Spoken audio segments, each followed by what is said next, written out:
Previously on Bridging. There's a double standard of sorts when our parents speak. You get busy and we don't make the time. Everybody came to the little brother because I was the only boy. You leave your bike in the yard again, you're never riding a bike, but yet you get on that bike the next day. Bridging. Generation gaps, socioeconomic gaps, gender gaps, cultural gaps. Bridging gaps that cause confusion, division, and chaos in today's society. And now, let's join our moderator, host, and guest for another provocative episode of Bridging. Previously on Bridging, we had our guests, Tammy and Victor, and we had a great conversation about families. Because we started the show with families as the foundation of, building society. So today we want to continue that conversation because there were some things we left off. I know when we cut the show, you were itching about husbands and wives and what that looked like and that balance. So today let's talk about the balance of the family unit and how to bring that balance and bridge it all together. So what was your question, Andre? Let's start with you. Okay, but what I wanted to ask Dr. Mel was how does the family look at maintaining a proper balance, and what does balance look like in the family unit? And so I'd like to ask our guests, in your minds, what comes to your mind when you think about balance? Well, I think with every family, balance has to be determined based on the family because we're all different. We all have different lifestyles. We come and go differently. So starting with, I think on the previous show you mentioned about mothers and fathers being on one accord. That to me, if that happens at the beginning, if there's the foundation is there, understanding between mom and dad is there, and they stay to that, that is where balance begins and ends. Okay, I'm going to push back just a little bit because you said if that balance is there in the first place, then it kind of helps things out. Well, we know that 50% of marriages end in divorce. So it is safe to say today that balance is not brought into most marriages. So what do you think we could do to have husbands and wives on one accord so that marriages don't end in 50% and end up in divorce? I think, one, they have to open up the line of communication. I think communication, we feel like, especially my generation, is just talking on the phone or texting or sending a text. But going back to the old school, sitting down over dinner or sitting down over a movie or, over a date or something, and actually getting to know each other, knowing your values, knowing what you're not compromising on, knowing what you respect, what you're not going to put up with when children are in effect. So just having that basis in that conversation and just saying, hey, this is how I was raised or this is how I grew up. I don't know how you were raised or how you grew up, but this is something that I would want. And I think that would spark, it'll diminish any kind of confusion that may arise later on. Absolutely. I think I agree. I also think that because a marriage ends in divorce, it doesn't mean that balance didn't start there. We tend to have conversations without understanding because we rarely listen to people to understand their perception, their reality, where they're coming from. And even in marriages, I think sometimes when we listen, we still listen for the good of our own. And so with that conversation has to be clear understanding in order for there to be balance. Because again, we talk, but do we really hear and understand outside of ourselves so that your needs can be met and balance can occur? Okay. That's an excellent point. Well, I think I have a different perspective or an added perspective to this because I'm a marriage and relationship coach. So one thing that I talk to the couples about is having a vision for the marriage and not just the vision for the wedding. Because often we have a vision for the wedding. People plan their weddings a whole year in advance, but never sat down with their fiance to say, what is our life going to look like 5 years from now? Because if I get married, I'm bringing my own set of blueprints into this marriage. And girls, we women, we have on our mind our whole wedding planned out, what the husband is going to be, what I'm going to do, how many kids I'm going to have. Men don't usually think that way, do they? No. I don't. Not all women think that way. Right, not all women. Life coach, marital coaches as well, and not all women think that way. Yes. Like, I was one didn't want to have the. I didn't want the dress. I wanted the money. Give me the money that the dress cost.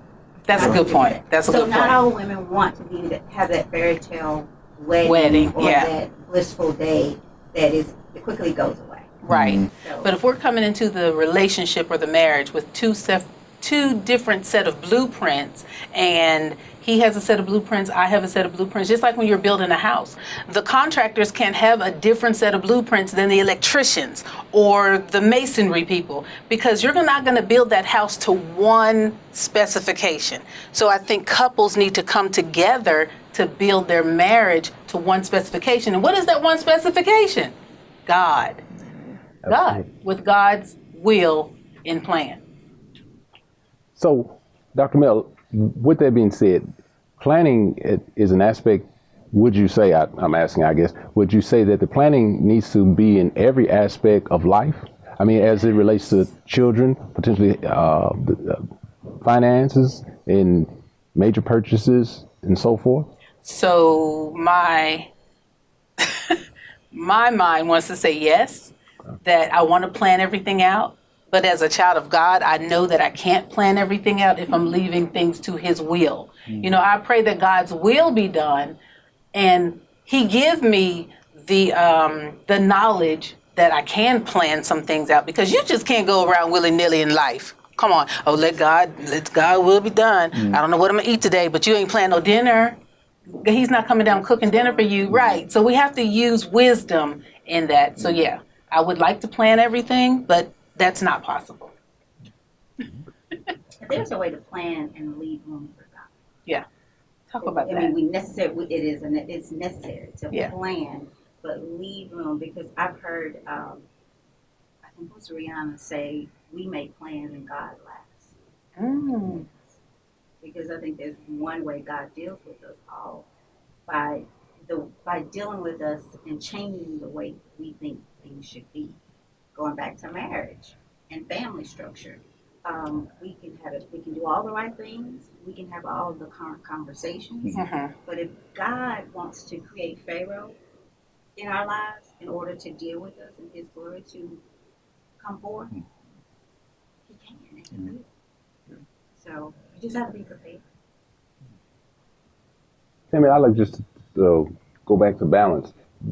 When coming up, did you see a lot of balance growing up in your family dynamic? One side, my dad's side, I did. On my mother's side, I did. It was just totally opposite. So What did I got to balance see both look worlds. like compared to what balance did not look like? What did that look like on both those sides?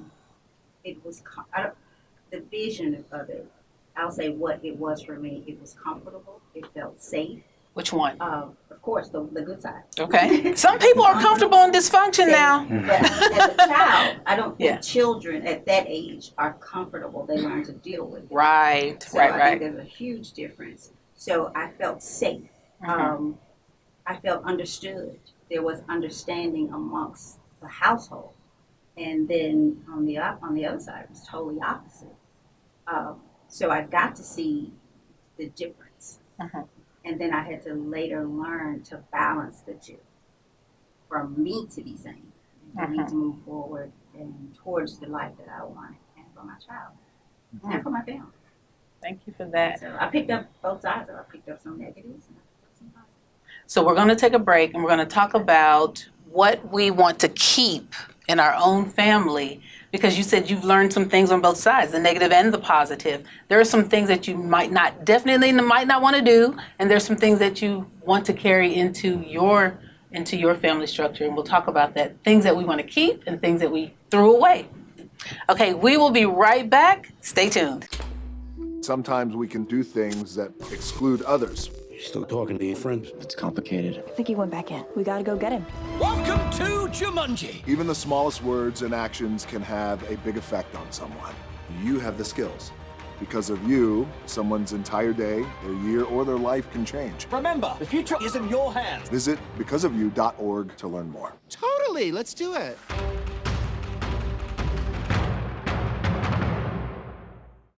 Welcome back to Bridging. We are here with Tammy and Victor, our guest, for the second time. It was so good the first time that we wanted to have you back to continue the conversation. So before we left for break, we were talking about balance in the family. I want to continue to talk about that and bounce into what is one thing, because you said you saw both sides.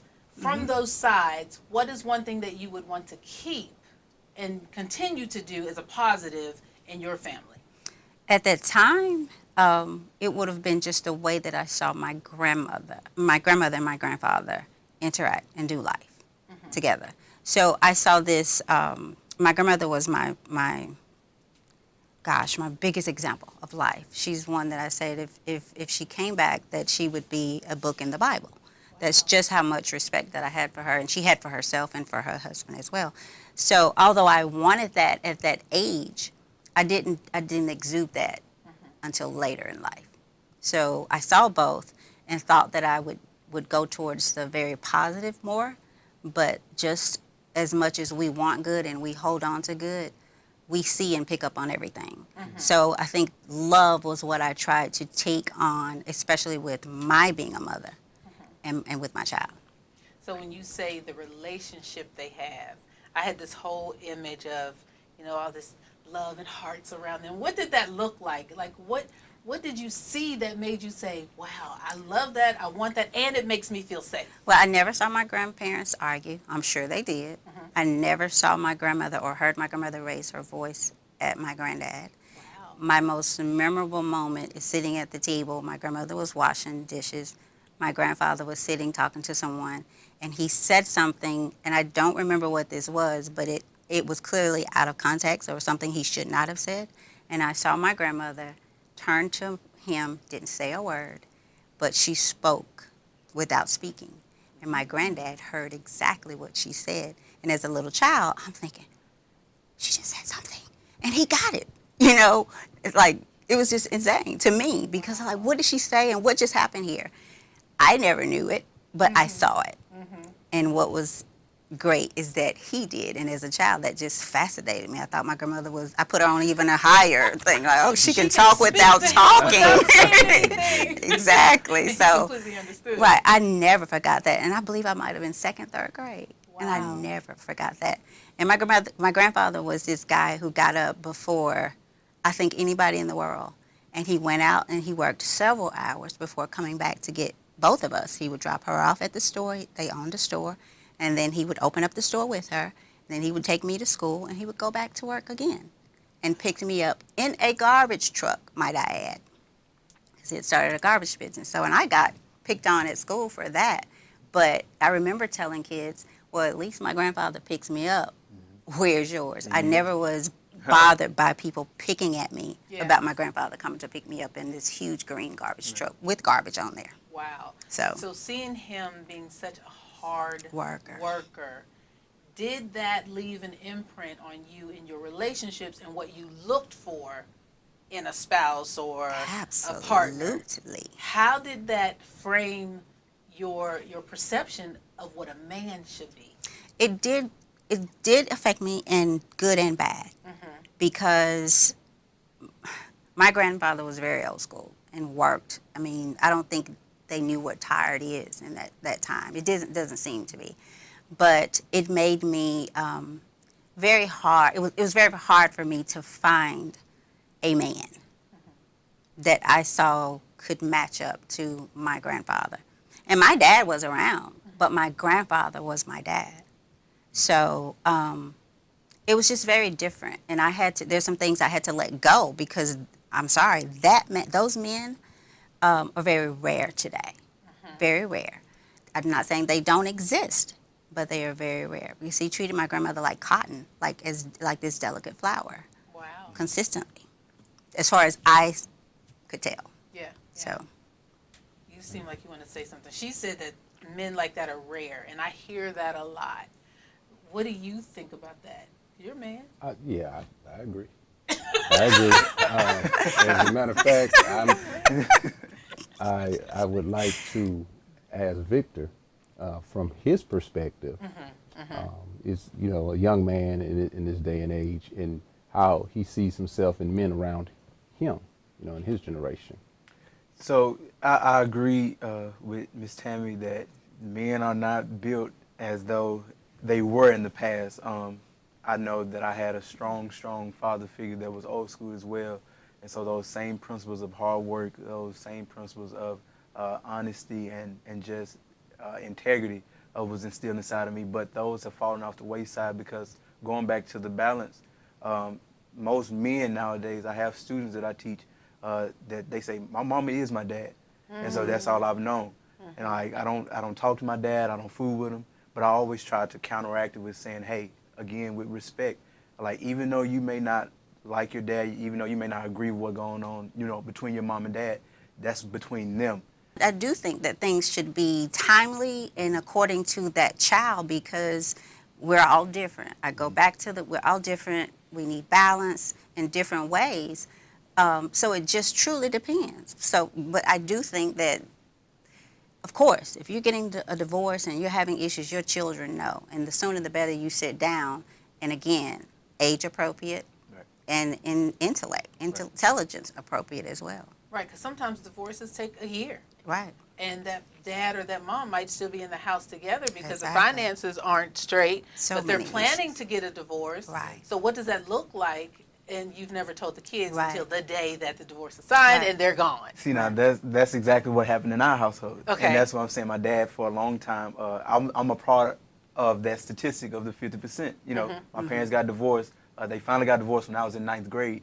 But of course, like you just said, Miss Tammy, we saw it way before Right. then. I mean, we knew, but then we were kind of like, well, they're still living together, so maybe they're working it out. Or, and we were hopeful. Yeah, Yes, you're yeah. exactly right. We were hopeful, like, okay, we moved back. They were separated at one point. Okay, we moved back together. We all a family again.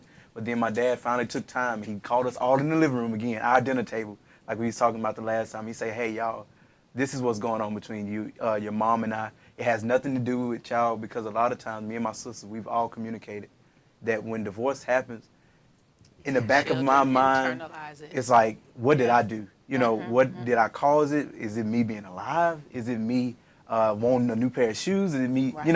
Right. not getting the grades? And so he was honest and open, saying it's nothing to do with y'all. That's awesome. That's us. It's something that we're not agreeing on. We're not walking side by side. And so we just wanted to sit down and share with y'all what's going on before, it goes into the street and somebody else try to put their mouth on us about our name. We just wanted to be honest and open with y'all. So. Sometimes we can do things that exclude others. You still talking to your friends? It's complicated. I think he went back in. We gotta go get him. Welcome to Jumanji. Even the smallest words and actions can have a big effect on someone. You have the skills.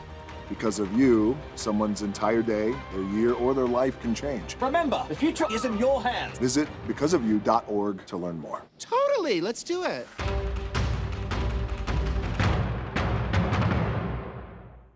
And I think that is the best way to do Exactly. it, and that is so honorable because to have that conversation, like he said, they were internalizing it, like, is it my fault? I just asked for shoes and now they're arguing. Right. When really, those shoes didn't start the argument. It was probably some other finances or whatever. Exactly. But just having that conversation and allowing the children to be heard and letting them know we still love you, but we're just not seeing eye to eye together. Right. So this is what ultimately is going to happen.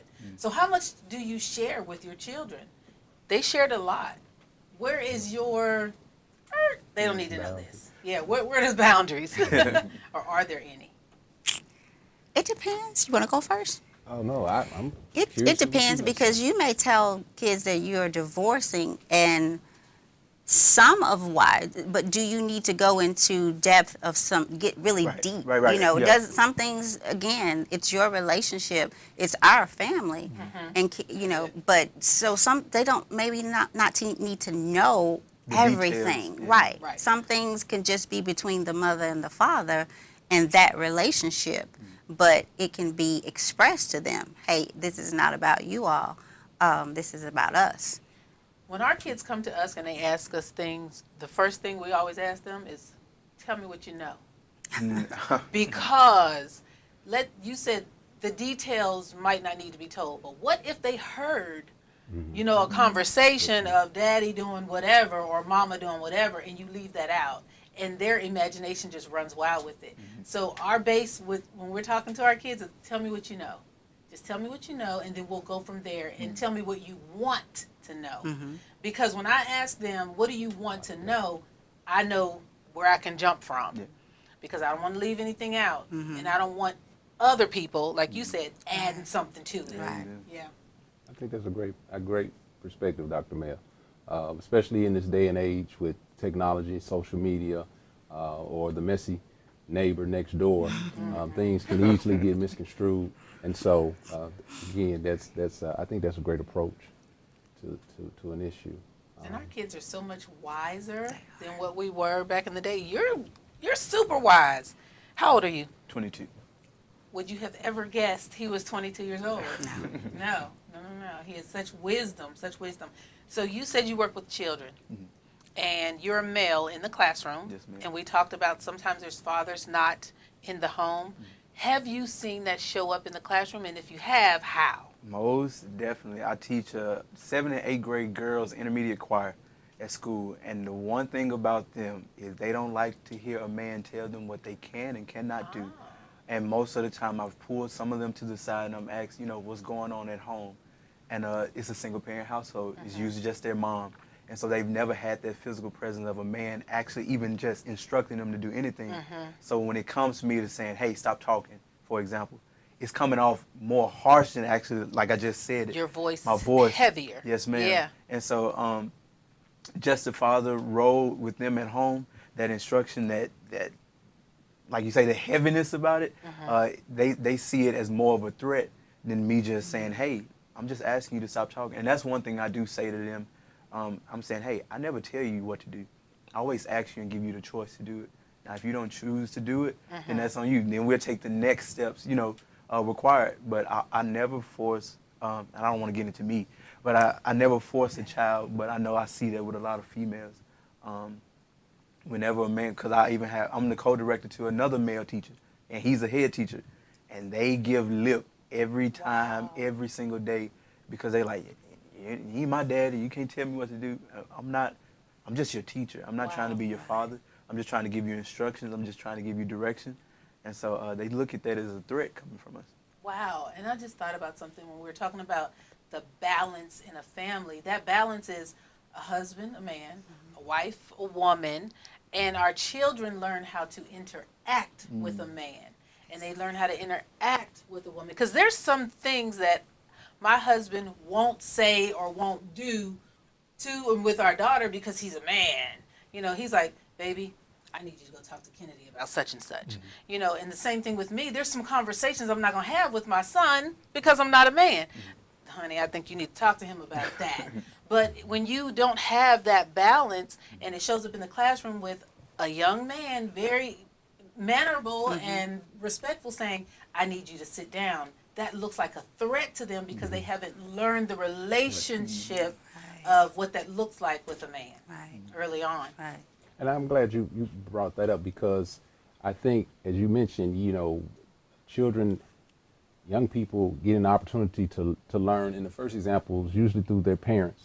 But what if you don't have both parents at home, or the relationship isn't a proper relationship with mom and dad? And so they either learn or not learn how to truly interact with authority figures and adults. And I think we see a lot of that in today's society. So we've talked about some of the problems and what we see that could be fixed. So how do we offer solutions to our viewers and our guests who are watching? How can we bridge that gap of not having a father in the home? What are some ways that they could have positive interactions with men?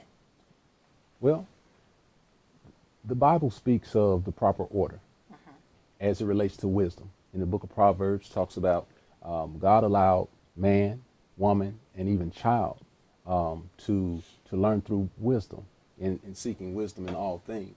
And so as it relates to your question, if we would slow down and learn to listen a little more, okay, and then seek that wisdom and understanding from those who have been here and headed down that road, before us, that I think that will certainly help. That will help bridge some gaps. So if I'm a single mom, do you think it would be beneficial for me to get my child into some sports activities, to find a coach, to get him or her mentoring if I don't have that man in the house? I think that's a viable example. If the coach or the instructor or that person, that authority figure is, a godly person who has, principles similar to our guest, Gerald, if someone, of his demeanor, then that's a good situation. But if, just because we're adults and we're in authoritative figures, it doesn't always mean that, just because you're a male coach, it doesn't always mean that you're the best, role model. So. I had the opportunity to ask my son, what could I have done better? And he said, I would have liked for you to not try to be both. That I would have liked for you to just be my mama, my mother. And what was interesting is that I thought I did pretty good with keeping it a balance, because I would actually ask for help. I would ask men, hey, would you take Brandon? Especially when I thought it was something that was beyond what I could do, because we are different. We are mothers. Our young men see their mothers differently because they are here to protect. That is naturally in them. So regardless of age, they see their moms as someone they have to protect. And even that in itself makes them angry when they feel they cannot. So that was a question that I asked my son later in life. And he, just be my mom, in the pure essence of a woman. Just be my mom. Wow. And I think that is so profound, because if a young man is saying, just be my mom, I really do believe that God will put those men that they need in their path, in their scope of life, that will help them and groom them to be, the young men that they're supposed to be. They will see the good and the bad. Right. And as we pray over our children and we pray for their wisdom and their knowledge, that they would take away the good and throw away the bad, and they will be good, productive male citizens if we just be the mom. That's amazing. Well, thank you so much. Thank you so much for your input and your wisdom. You are wonderful. Thank you for being here. And thank you again, Tammy, for being here. And I will defer to you. All right. For the last words. Well, since you are the man of this. Well, we just want to thank you all for tuning in. We want to thank our guests for coming and sharing with us in this episode of Bridging. And coming up next week, we'll talk further about relationships as it pertains to socioeconomic gaps. And we hope you join us. Thank you.